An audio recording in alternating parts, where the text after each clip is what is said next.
For more than 20 years, this refugee camp in eastern Chad has been home to people fleeing war and violence in neighboring Sudan. But funding is drying up, and aid organizations are struggling to keep even basic services running. This school will be closed because we won't have any teacher. The camp is one of many affected by cuts to humanitarian aid funding. It's horrible. You can see the hope in their eyes.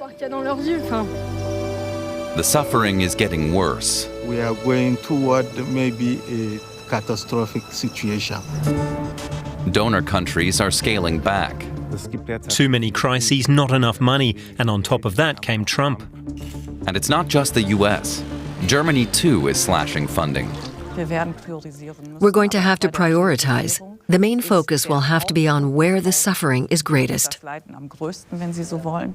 We spoke to policy experts, officials, displaced people, and humanitarian workers, asking what will happen to the more than 1.2 million refugees in Chad if aid continues to fall short.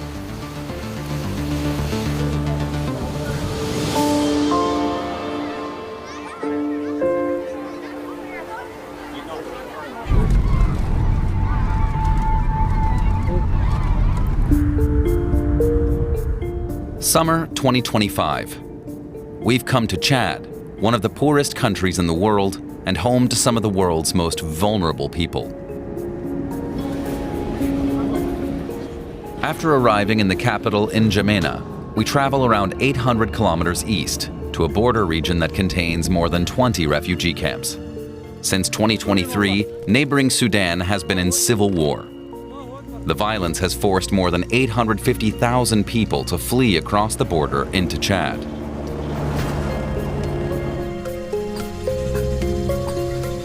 We're traveling with two aid workers from the United Nations Refugee Agency, UNHCR.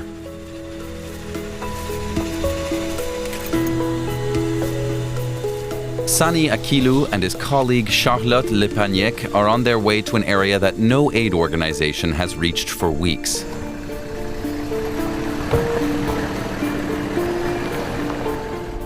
In this part of the country, there are no paved roads.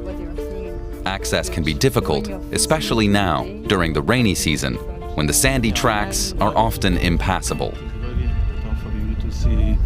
We are on our road to the border, in which we have around 40,000 refugees that comes since the beginning of the year.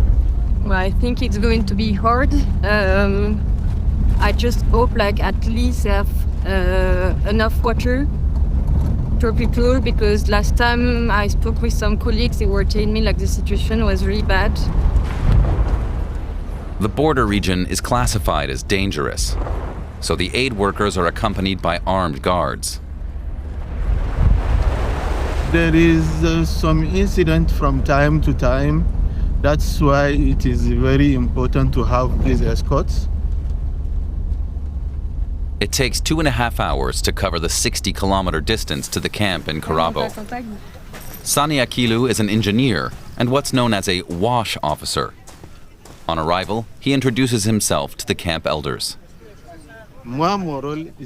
I'm here to assess the water situation. Where is the water? Back there? As a wash officer, Sani is responsible for water, sanitation, and hygiene, essential aspects of aid in the camp. Hello. Is that drinking water? Where did you get it? Up there. The pond?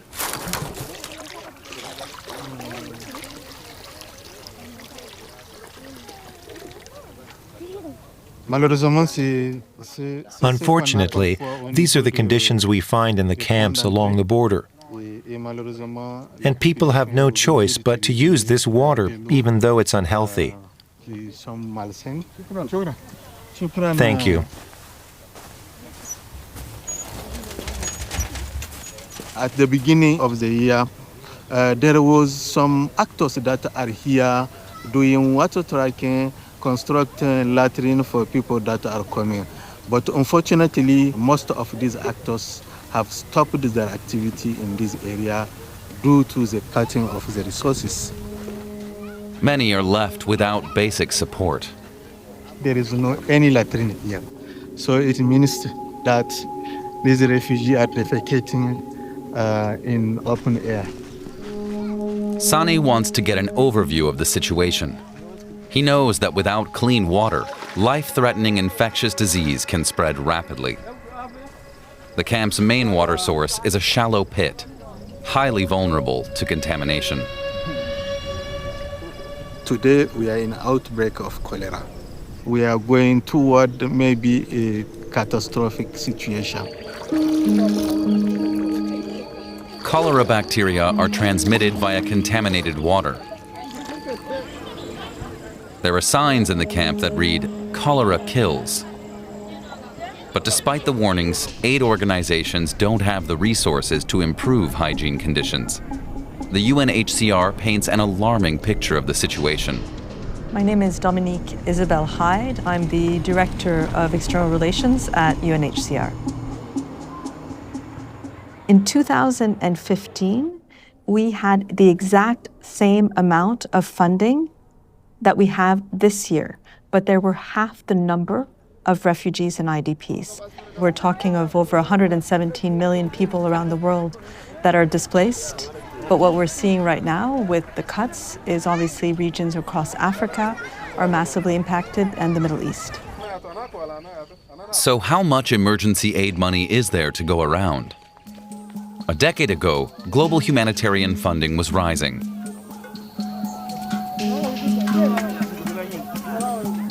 But since 2022, it's fallen to an annual amount of roughly $20 billion globally.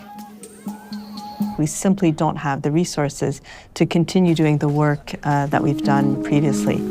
Charlotte Le Pignac oversees education in the camps. Do I hear kids back there? Is that the family we already saw? I'll wave. The French aid worker is assessing how many children currently live here and how many are unable to attend school. How old are you? I don't know. 10.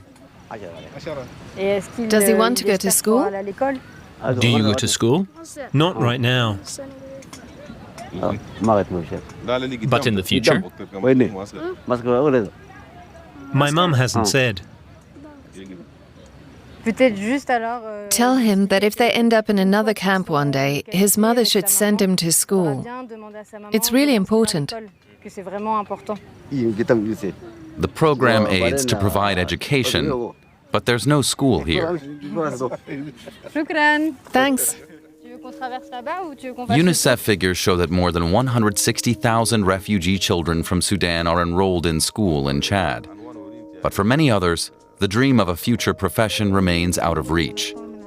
17-year-old Massadid Abekar hopes to one day study medicine.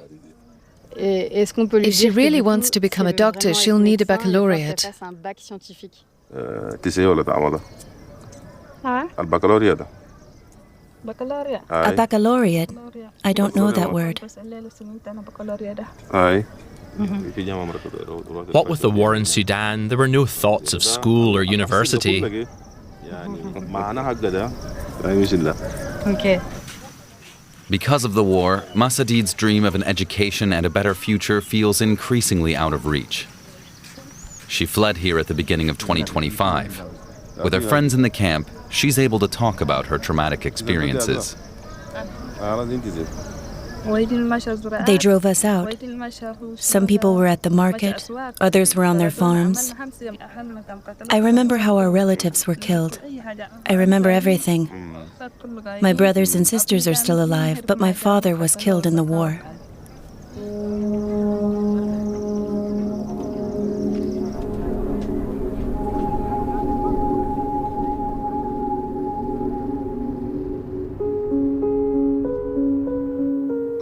I'm Serap Gula, Minister of State at the German Foreign Ministry. I'm responsible for humanitarian aid and cultural policy. We're still one of the 5 biggest donors in terms of humanitarian aid, alongside the European Commission, the US, the UK, and the United Arab Emirates. From 2016 onwards, Germany's humanitarian aid budget grew to more than 3 billion euros in 2022. But this trend has reversed. In 2025, emergency aid funding fell to around 1 billion euros. That's roughly 12 euros per person in Germany per year. It's true that humanitarian aid has been drastically cut in recent years. We weren't immune from budgetary consolidation. And other departments are quite rightly asserting their interests. But in terms of this crisis and all the other global crises, the funding simply isn't enough. Sani Akilou wants people here to be relocated to other camps, which are slightly safer and where there's at least clean water. The soldiers lead us to a dry riverbed. Beyond it is Sudan, a country engulfed in war. Given the porous border between the two countries, many in Chad fear that the conflict could spill over, leading to even more displaced people.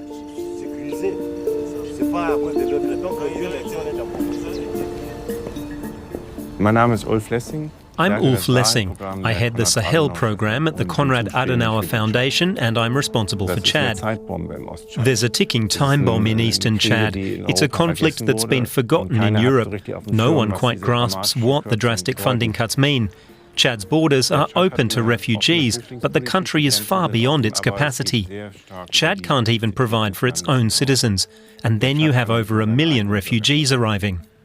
It's extremely dangerous for Chad and for the entire region.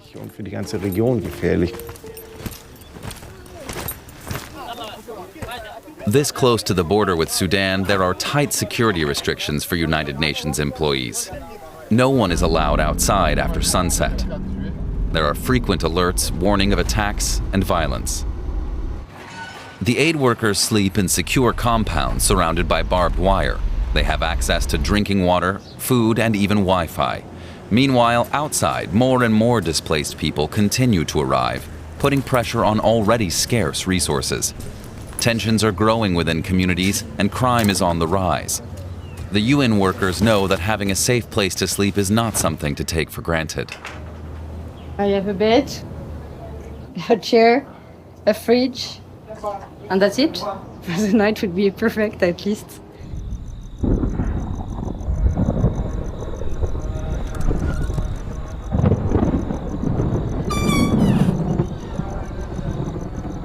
There's little downtime for Sani Akilou or Charlotte Le Peniec. Both work into the night. While he organizes new water pipes, she writes funding proposals. I'd have expected them to actually procure all the materials they proposed. That should be the first step. They're applying for a large grant. A multinational company has offered 300 million euros in funding. Anyone with an aid project can apply, and there are numerous organizations competing for a share of the money. It's important because if we don't actually have any money for the next year, this means that there is no education. Charlotte works on the application late into the night. The UNHCR itself lacks funding for books, schools, and teachers. Who, if it's not us who is going to aid them, who else can do that? Meanwhile, the aid workers are also worried about their own positions. The refugee agency is being forced to make massive job cuts. At this point, 5,000 staff cuts have happened. And so now we're about 14,500 staff left in the organization. So a massive cut to the organization. We've tried to do everything to preserve the work on the ground. But my team, for example, has been cut by over 50%. And so even that has an impact. But those are decisions, they're hard decisions to take.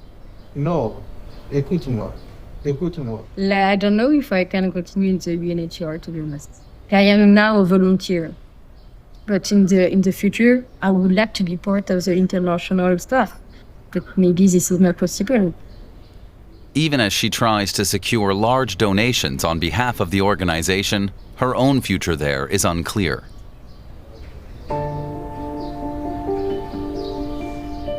The next day, the aid workers move on. It rained during the night, making travel hazardous.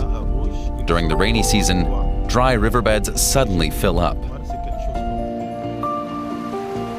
Travel between camps must be carefully planned in order to avoid serious accidents.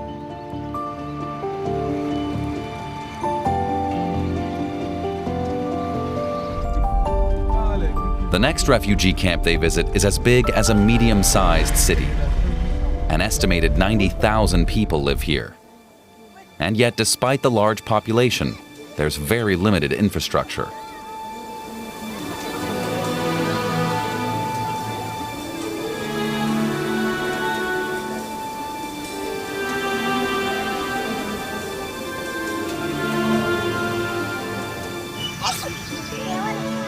There are more than 20 such camps in eastern Chad, where displaced people rely on international organizations to survive.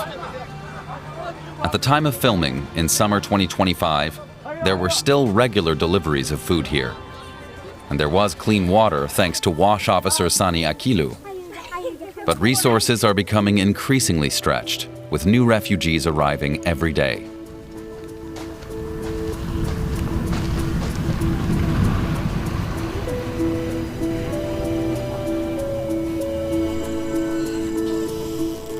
Sanitation is a particular challenge. It's vital in order to combat diseases spread through feces. That's why latrines like this one are being built. Each latrine consists of a concrete foundation with a hole in the middle and a ventilation system to reduce contamination. Very simple. The idea for us it is to create a barrier against cholera. But unfortunately, this latrine is used by at least 114 people. You can imagine how is the situation. Clean water is only available at stations like this, and it's extremely scarce. In a country like Germany, the average person consumes more than 120 liters of potable water per day. Things are very different here. We are serving about 7.6 liters per person per day. That's just half the WHO's minimum standard and has to cover cooking, drinking, and hygiene. And disease is becoming a major concern. Here in Chad, we have never experienced cholera. It is only this year, 2025, and it is for sure it is because there is no sufficient resources in the various settlements. Away from the camp, there's a cholera quarantine station. The disease, which causes vomiting and severe diarrhea, is a major threat. People with cholera lose a lot of fluids and can die within hours. The severely contaminated waste flows through holes in the bed into buckets below. The system makes it difficult to prevent the spread of infection.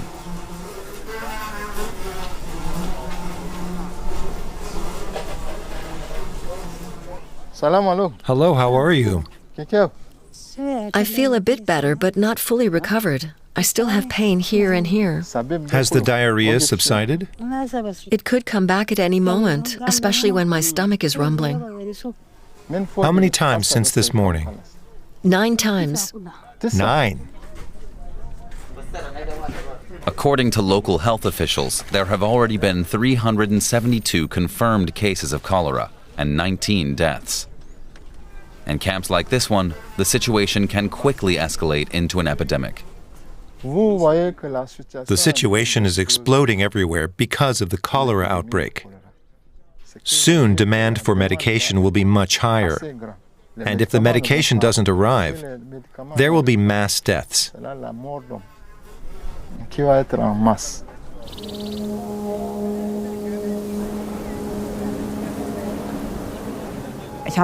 I visited a refugee camp in eastern Chad. 100,000 refugees from Sudan were living there. The conditions were extreme. There was precisely one doctor for all those people.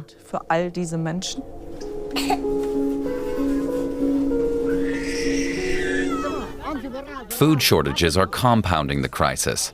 These women are waiting in line for food. One at a time. Stop.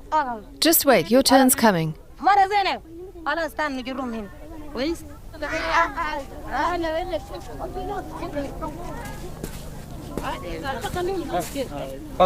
Wash your hands first. These emergency rations are funded by the United States, but aid workers say the U.S. is scaling back deliveries. Philippine Dalverny works for the UN's World Food Program. She checks in with people waiting in line. Only registered refugees will receive rations.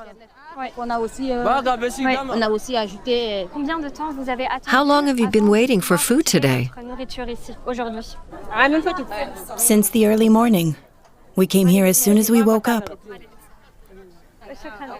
I've been coming every day for 8 days, and I still haven't received anything.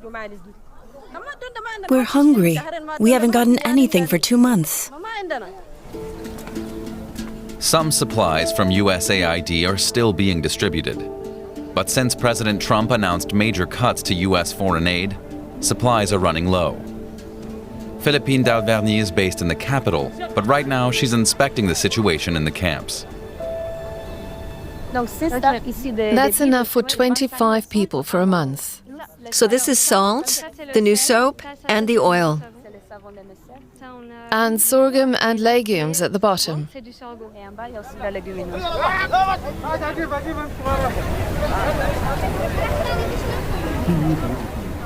The needs are immense in terms of food, in terms of their own survival. What we don't know is how much longer this kind of assistance is going to be able to continue. Today, at this location alone, 20,000 people are receiving emergency rations. Hundreds of thousands of people here depend on this kind of aid. Aid workers strictly control distribution, but supplies are dwindling.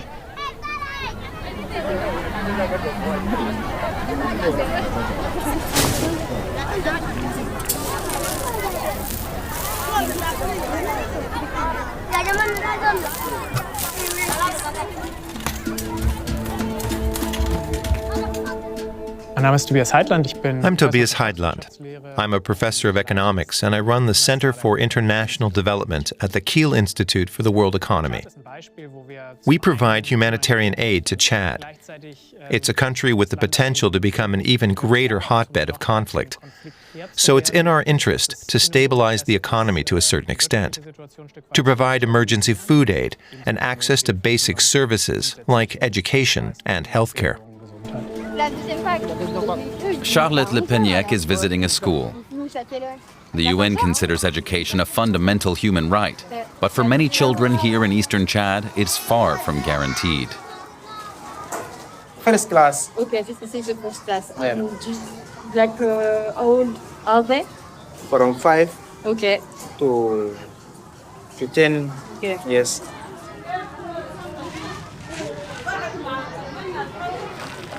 If it's your first time there, okay? First time to school, they raise their hand, okay? Okay. Okay, everyone who never went to school in Sudan, raise your hand. You're fired.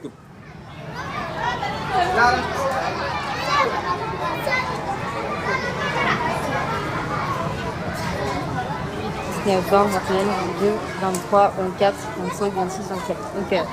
And here we have like almost 30 also person who wasn't like it's the first time in the school. This means that we have today 130 person in this class and like 60 of them is the first time in class.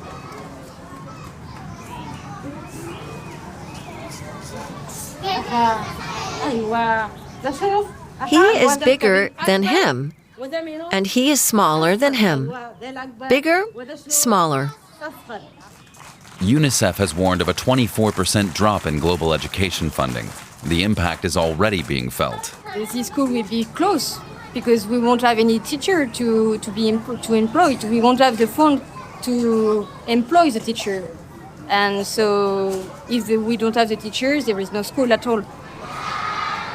Her name is Fardos. Fardos. Okay, Fardos. Nice to meet you, Fardos. How long did you went to school? She? Yes. يا لك عندي كم فترة قاعد تيجي مدرسة؟ He has 7 months in school. In Sudan? Yes, in Sudan. And when did he stop? Since June. June 2023? Yes. Because of the war, everyone stopped to go to school. Yes. Yeah. I don't care. He has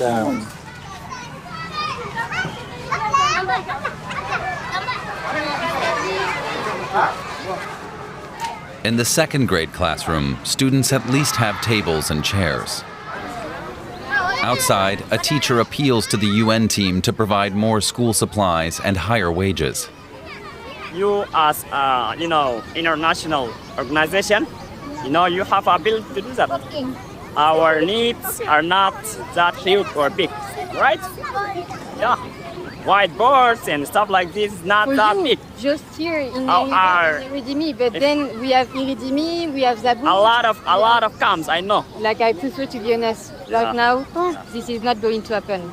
Like for us, the moment is just to block a fund to pay the salary for you next year, okay? Yeah. Teachers in the camps earn up to 90 euros per month, far less than in Chad's public schools. It's horrible. You can see the hope in their eyes. I've talked to young people who say, I really want to learn. And then the teachers come and say, we need blackboards. We need simple tables so that the children can learn properly. And I can't do anything. There's no money. What can we do? There's no solution.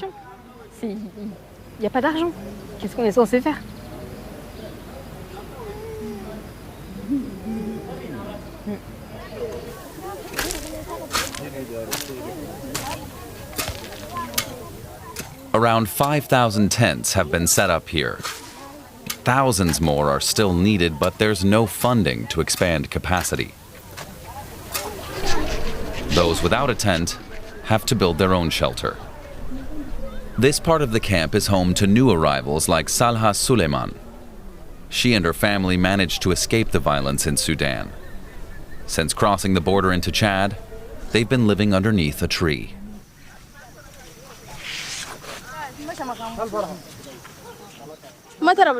Our hut doesn't protect us from the rain or heat. We'd like a tent, too.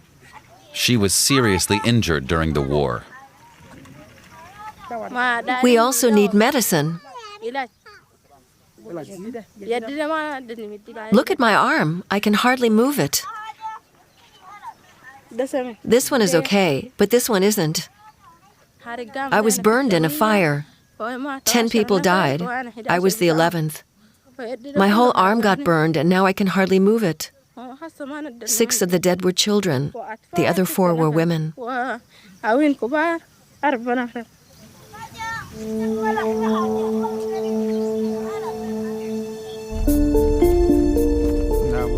Sani Akilou is on his way to a meeting with representatives of other aid organizations. Organizations involved in the water supply meet once a week in meetings chaired by Sani.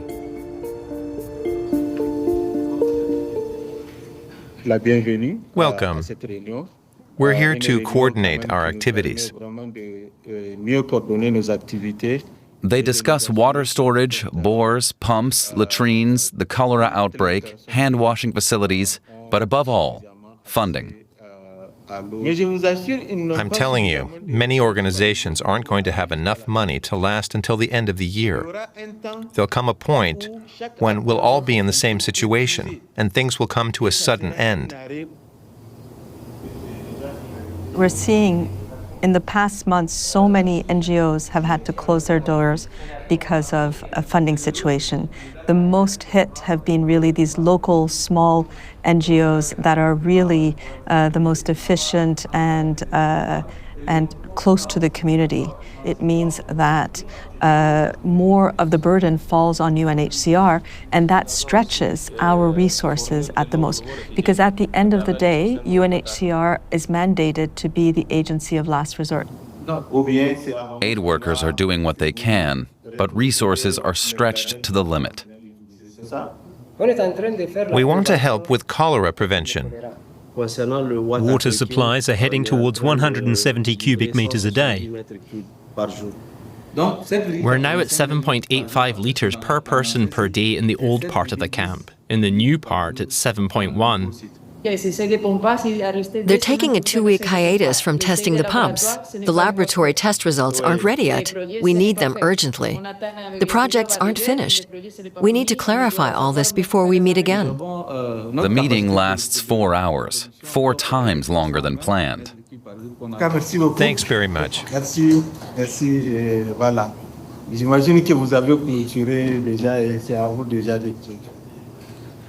Afterwards, Sani Akilou is called to deal with an urgent problem at the camp. The camp's water supply is under threat.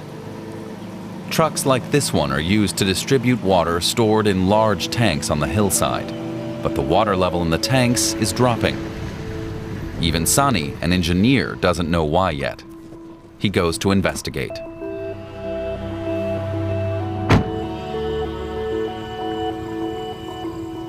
Yesterday there were a breakdown.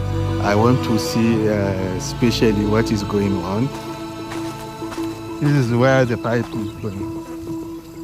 From here, a pipe descends into the groundwater.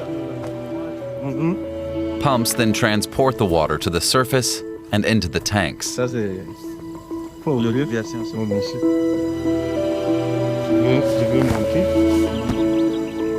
me see. The technology is simple and robust, but under these conditions, the water supply is constantly at risk.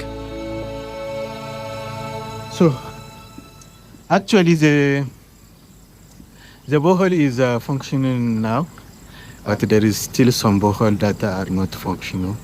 We are waiting for pumps. But the problem doesn't seem to lie with the pumps themselves. The electricity they need to run has become unreliable.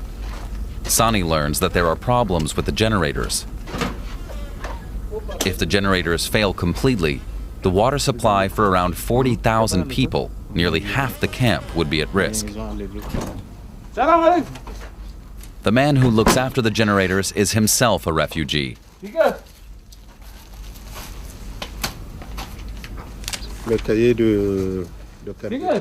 Abu, do you have the service manual? Quel est le dernier vidange qu'il doit faire? Le 21 septième mois.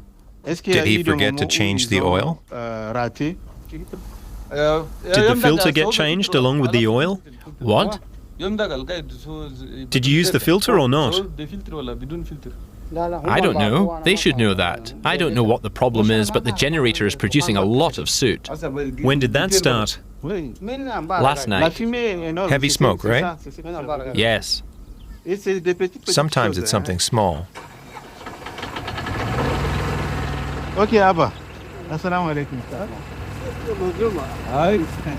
Okay, assalamu alaikum. Alhamdulillah.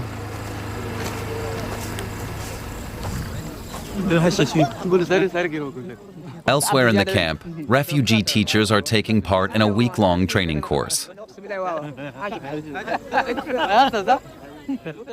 During meals together, they discuss the pressures they're under. We have a 4 months we are not getting the monthly quota for the WFP. And in addition that, we are also have a 4 months we are not get the salary for the teachers. This is facing us a big problems. They promise the teachers saying that after 3 months we are going to pay back. After 3 months, nothing have done. Nothing have done by NGOs yet. Before the Trump is carried as supports, it's okay, monthly we get it, the salary. But since the Trump is carried support, so we are facing a big problems. They've continued to teach, even without pay. But no school system can run like this for long. As part of the training, they have just 3 days to review the entire Chadian school curriculum.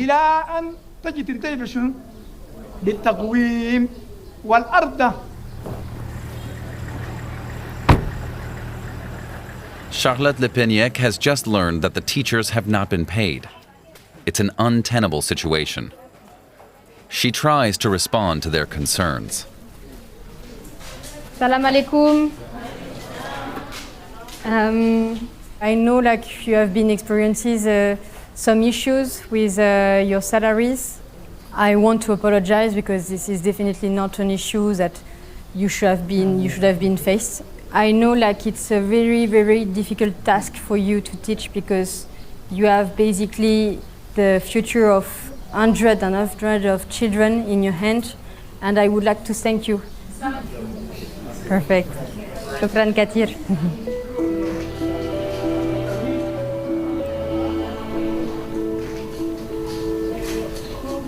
She immediately begins emailing those responsible, but a quick solution is unlikely.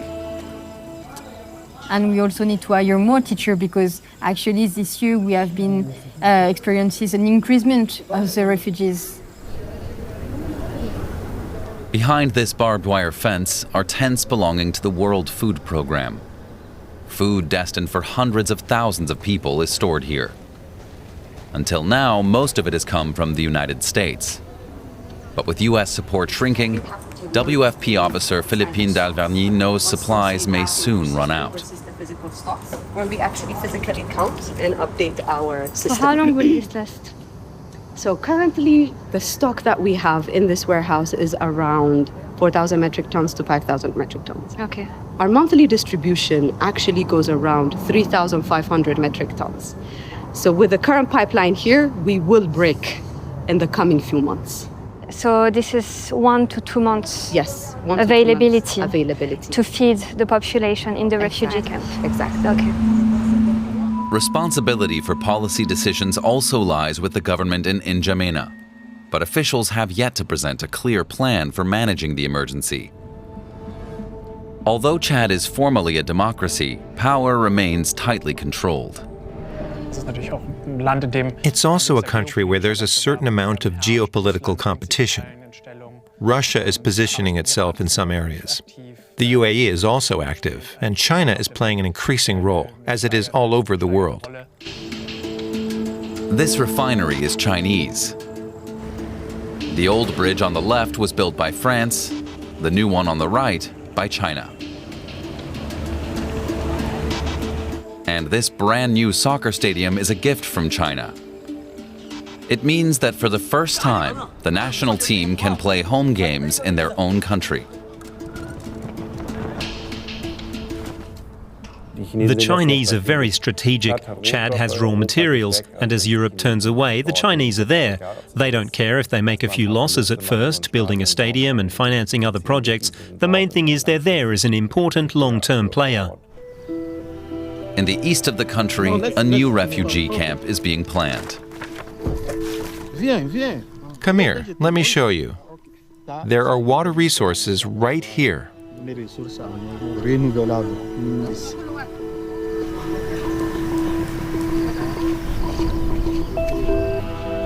The plan is for it to accommodate 40,000 people who are currently stranded at the Sudan-Chad border without clean water. Building it would require almost all remaining funds. Good. It is a very good catchment area. And the rapid groundwater analysis we done, normally we are supposed to have a good borehole in this area. But the land here isn't empty. The local residents use it to graze their animals. The arrival of tens of thousands of refugees to the area will put additional pressure on local resources and worsen already difficult conditions. Local residents would have to share already scarce water and grazing land. Explaining that to local communities is one of UNHCR's biggest challenges.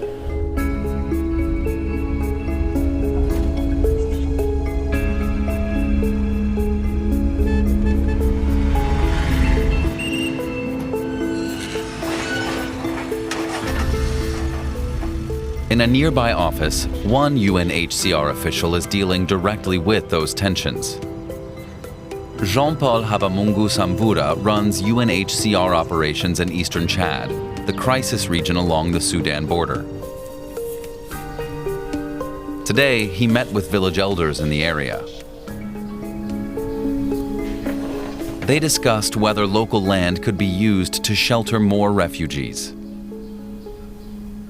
So the meeting was tough. More and more, it's like they are desperate themselves. They feel like we are looking after refugees, themselves are left on their own.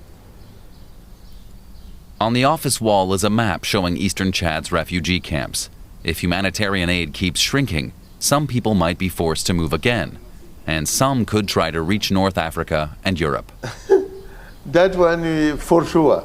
For sure we can expect that. 1.2 million refugees here, Sudanese refugees, without assistance here, for sure all these people will be migrating to Europe. Supporting us, giving us more resources to really upscale the humanitarian response in this place is preventing catastrophic situation in Europe.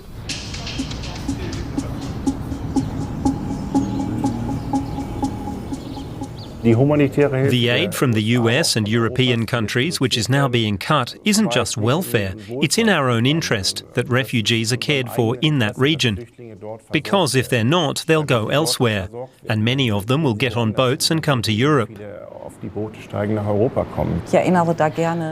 I'd like to remind you, in 2013, there was a similar discussion about cutting humanitarian aid in Syria.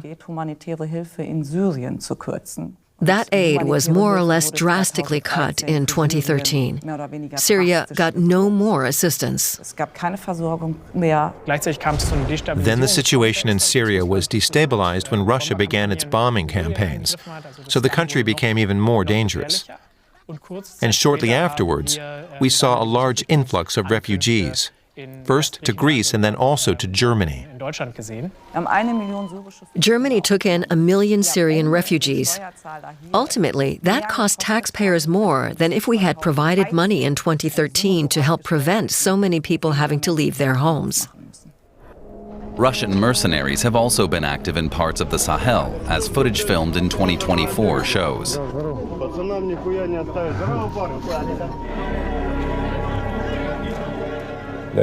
Chad is practically surrounded by Russian presence, and Moscow is now actively trying to gain a foothold in Chad itself. President Mahamat Déby recently met with Putin.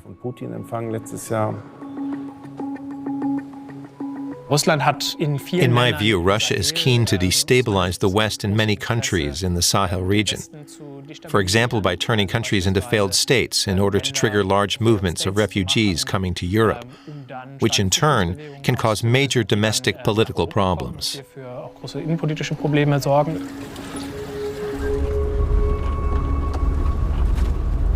Amid these global tensions, humanitarian aid plays a stabilizing role, says Philippine Dalverny of the World Food Programme, especially when projects are designed to foster self-sufficiency. Bonjour. Bienvenue. Bonjour. Bonjour. Ça va? Salam alaikum. Salam alaikum. Comment vous allez?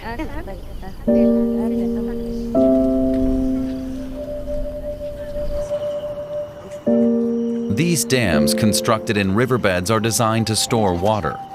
They help raise the groundwater level, making the land suitable for agriculture. The aim is to make farming possible for longer periods of the year in a region that experiences long periods of drought and is severely affected by climate change.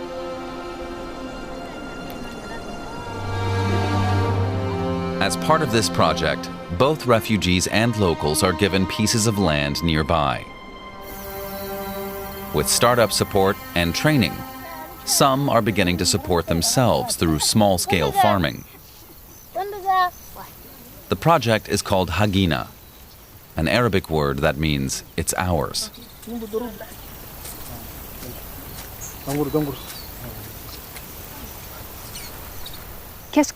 What are you growing here?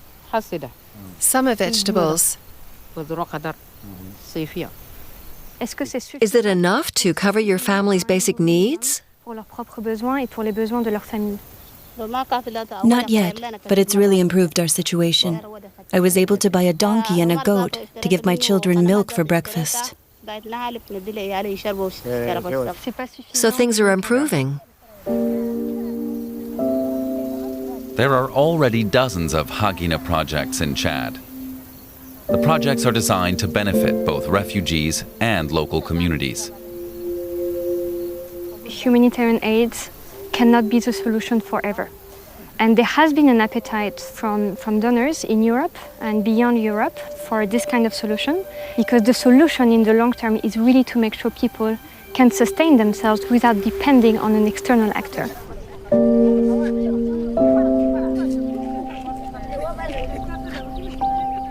The goal is for more than 500,000 people to take part in Hagina projects in Chad.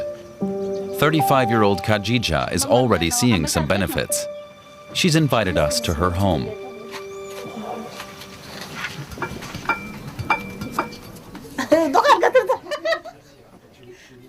It's starting to smoke.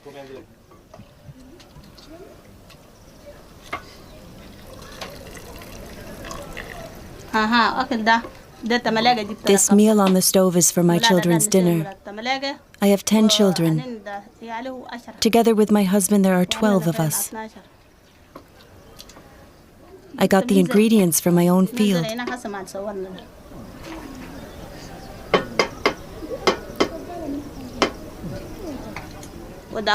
I rented the land, cultivated it, and this is the harvest. The proceeds cover expenses for me and my children. Food, drink, clothing.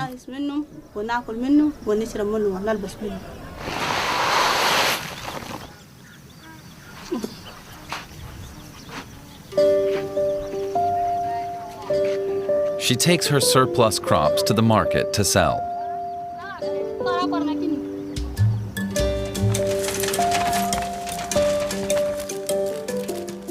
She tells us that she doesn't earn much money this way, but at least it's a start. The market here has long since become a permanent fixture. Over the course of 2 decades, what was once a refugee camp has become a permanent settlement. There's more food on offer here than in some of the other places we visited.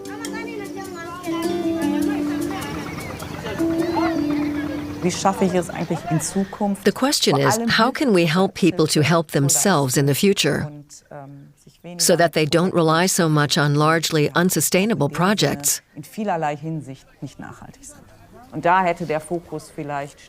We probably got a bit bogged down with some of these things. We should probably have placed more emphasis on economic development.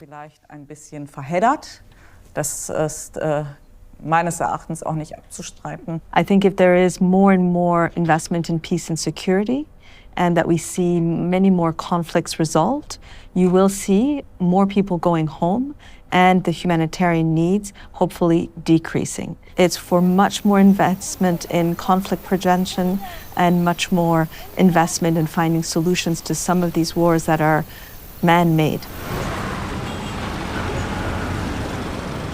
Abéché in eastern Chad is one of the country's largest cities.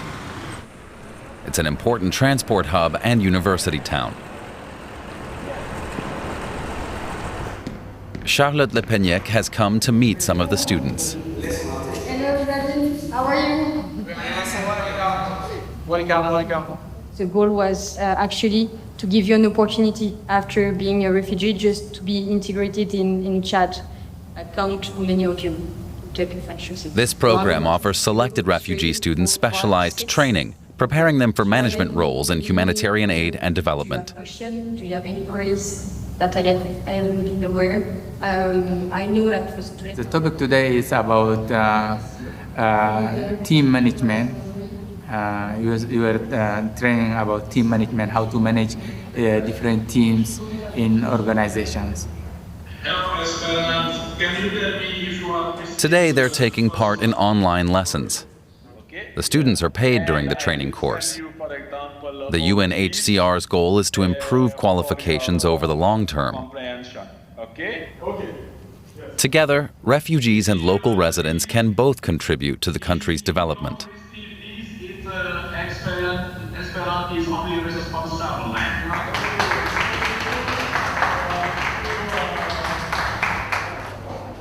One of the students, Issam Adam, sees the course as a chance to make a new start. The qualified engineer previously studied in Sudan. He speaks several languages. Back in Sudan, he owned his own house and a car. Then came the war. He fled Sudan and says he was lucky to survive.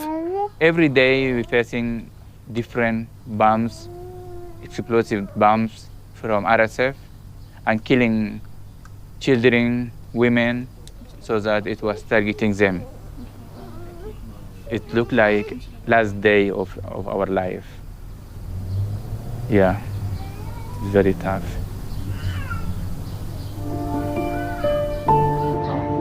A few weeks after we filmed, Issam completed the course, but his class was the last one to graduate. After that, the management program was canceled. The situation in Sudan has continued to deteriorate. The World Food Programme estimates that war could force another 120,000 people to flee. Water supplies in the camps in eastern Chad remain dangerously low. By the end of 2025, nearly 3,000 cases of cholera had been recorded. The outbreak has since ended, but the risk remains high, and the humanitarian response is shrinking. Like many others at the United Nations, Sani Akilou lost his job providing water and sanitation services to displaced people. Charlotte Le Peniec's temporary contract was extended for another year. But beyond that, her future is uncertain.